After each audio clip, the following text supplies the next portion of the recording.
እንዲጸንሱ እንድትረዳቸው ጸልያለሁ። በጸጥታ ውስጥ እንድናውቅህ፣ በጸጥታው ሚስጥር ስፍራ ውስጥ እንድናገኝህ፣ ይህንን የሚቀበለው ሰው ከመንፈስ ቅዱስ መገኘት ጋር ግንኙነት እንዲኖረው ፍቀድ። መንፈስ ቅዱስ ሆይ፣ ጌታ ሆይ፣ በመገኘትህ ክበባቸው። የመገኘትህ ክብር በዙሪያቸው ይገለጥ። መኖሪያቸውን እንደ ደመና ሙላ። የሰማይ ብርሃን ይብራላቸው። አባት ሆይ፣ ደስታ ይፍሰስላቸው፣ ሰላም ይፍሰስላቸው፣ ፍቅር ይፍሰስላቸው።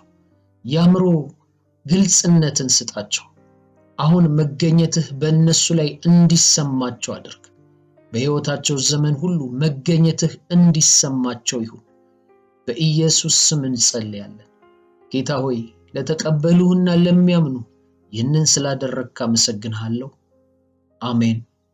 ተባረኩ።